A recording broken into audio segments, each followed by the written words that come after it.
France সফররত Bhuiyan global ফাউন্ডেশনের প্রতিষ্ঠাতা ও ব্রাহ্মণবাড়িয়া জেলা বিএনপির সদস্য কবির আহমেদ ভূঁইয়াকে সংবর্ধনা দিয়েছে দেশটিতে বসবাসরত ব্রাহ্মণবাড়িয়া কমিউনিটি। প্যারিসের একটি অভিজাত রেস্টুরেন্টে এই সংবর্ধনা প্রদান করা হয়। এই আয়োজনকে ঘিরে প্রবাসী বাংলাদেশিদের এক মিলন মেলায় পরিণত হয়। অনুষ্ঠানে কবির আহমেদ ভূঁইয়া বলেন, প্রবাসীরা বাংলাদেশের অর্থনীতি, উন্নয়ন ও গণতান্ত্রিক অগ্রযাত্রায় অন্যতম প্রধান শক্তি। যে কোনো সংকটময় পরিস্থিতিতে তারা দেশকে সাহস, শ্রম ও সহযোগিতা দিয়ে এগিয়ে নিচ্ছে।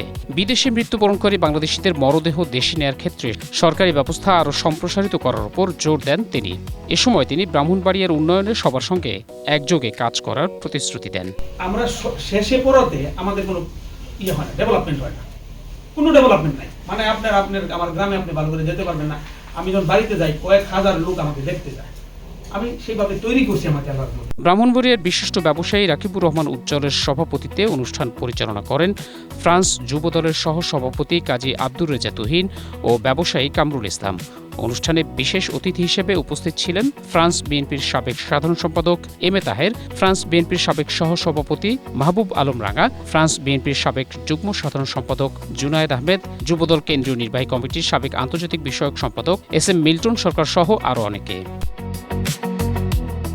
Desk report, Asia post.